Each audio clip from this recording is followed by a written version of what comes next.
दोबारा मूर्ति लगाई जा रही थी। यहाँ पर चढ़कर उन्होंने नारे लगाए थे। आंदोलन का परिणाम कि बाबा साहेब को आप किस दृष्टि से देखती हो, आपको बाबा साहेब ने क्या दिया है जो आप बाबा साहेब को शीश झुका रही हो?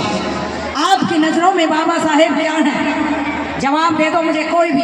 क्यों बाबा साहेब को तो फूल चढ़ाने आई हो? क्यों बाबा साहेब के प्रोग्राम में बैठी हो? आखिर क्या बाबा साहेब ने आपको दिया है? बोलो, क्या दिया है? पढ़ाई, शिक्षा। बाबा साहेब ने आपको शिक्षा दिलाई, इसलिए आप बाबा साहेब के लिए यहाँ बैठी हो। ठीक है, मैं इसी पॉइंट पर बात को कहकर अपनी बात को खत्म करूंगी। दिया तो बाबा साहेब ने बहुत कुछ है, सब कुछ ही बाबा साहेब ने दिया है, लेकिन सामने से जो जवाब आया है, एक बेटी ने कहा कि बाबा साहेब ने हमें शिक्षा दिलाई, इसलिए हम बाबा साहेब को फॉलो करते हैं। तो मेरी बेटी मुझे ये बता दे, जब बाबा साहेब ने, ये सब पर बात लागू होती है, शिक्षा शिक्षा सब कर देते हैं, तो क्या हम बाबा साहेब की शिक्षा की बात को सही रूप से फॉलो कर रहे हैं? बाबा साहेब इस संसार के सबसे ज्यादा पढ़े लिखे विद्वान हैं, सबसे ज्यादा डिग्रियां बाबा साहेब के ही पास हैं।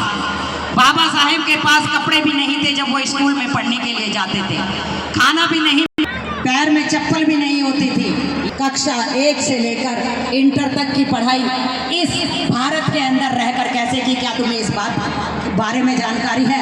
इंटर की पढ़ाई बाबा सकती हो, मैं भी करूंगी। बाबा साहेब जब इतने बड़े बन सकते हैं तो सुधार कर सकती हूँ। इतनी बात तो तुम्हारी समझ में आएगी ना, तो तुम बाबा साहेब का साहित्य पढ़ो। जहाँ भी बाबा साहेब का साहित्य आपको छोटी छोटी पुस्तकों के रूप में मिल जाता है, आप उस साहित्य को पढ़ना शुरू कर दो। उसे लेकर अपने घर में, आपकी माँ अनपढ़ है उसे बताना शुरू करो, माँ बाबा साहेब वहाँ पढ़े थे, बाबा साहेब ने इतनी डिग्री हासिल की, जहाँ बाबा साहेब ने लंदन, वहाँ उनकी स्टैचू लगी है, उसके नीचे सिंबल ऑफ नॉलेज लिखा है। आज भारत में ही नहीं, पूरे विश्व में बाबा साहेब के रास्ते पर चलने का लोग आह्वान कर रहे हैं। बाबा साहेब को मानना ये नहीं कि हमने हाय हुल्लड़ मचाया, जयंती मनाई, नारे बोले, हाहाकार मचाया, नाच गाना किया, डीजे बजाया, ये बाबा साहेब को मानना नहीं। हम अपना भी सुधार करें और हम दूसरों का भी। ये बेटी बाबा साहेब के मार्ग पर चली तो इसने अपना सुधार किया, इसने दूसरों का भी सुधार किया, ये उस दलदल से निकल कर है।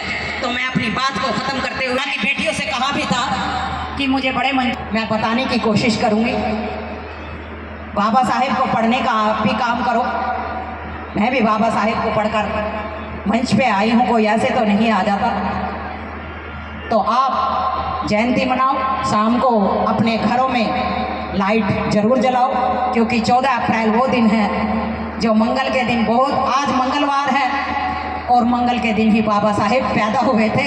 तो बहुत सालों बाद ये जयंती मंगल के दिन पड़ रही है। बाबा साहेब पूरे संसार का मंगल करके गए, तो इस 14 अप्रैल पे जिसने हमारे जीवन का अंधेरा दूर कर दिया, आओ हम सब मिलकर बाबा साहेब के जन्म दिवस पर और अपने उजाले के लिए कि हमारे जीवन में उजाला हुआ है, अपने घर पे लाइट का प्रबंध करें, अच्छे कपड़े पहने, अच्छा खाना खाएं और संकल्प लें कि हे बाबा साहेब, आपने मुझे पढ़ने का अधिकार दिया तो मैं अपना दिमाग पढ़ाई पर लगाऊंगी।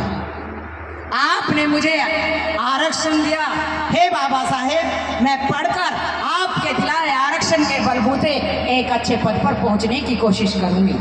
और अगर मैं एक अच्छे अपने समाज की, इस बहुजन समाज की थोड़ी सी सेवा करने की कोशिश करूंगी, तब जाकर कहीं बाबा साहिब का संकल्प पूरा होगा। मैं गलत रास्ते से दूर रहूंगी, मैं हमेशा अपने माँ बाप और बड़ों का सम्मान करूंगी। तो बाबा साहिब को मानना तब तो सार्थक हो सकता है, वरना आप कितनी भी जयंती मनाते जाओ, कितने भी डीजे लगाओ, कितनी भी खाना पूरी खाओ, हाहाकार मचाते रहो, कोई लाभ होने वाला नहीं है। समाज से पैसा इकट्ठा करते चले जाओ, बड़े बड़े प्रोग्रामों में लगाते चले जाओ, रिजल्ट नहीं आएगा जब तक हम बाबा साहेब के मार्ग पर नहीं चलेंगे। तो जिन्होंने मेरी बात को सुना, मैं यहाँ की आयोजक टीम को और आप लोगों को बहुत बहुत साधुवाद देती हूँ। सभी को नमो बुद्धाय, जय भीम, जय भारत, जय संविधान। एक बार बोलो बाबा साहेब, बाबा साहेब, नारी के मुक्ति दाता की, नारी के मुक्ति दाता की, भारत के संविधान निर्माता की, भारत के संविधान निर्माता की। बहुत बहुत धन्यवाद। Thank you very much.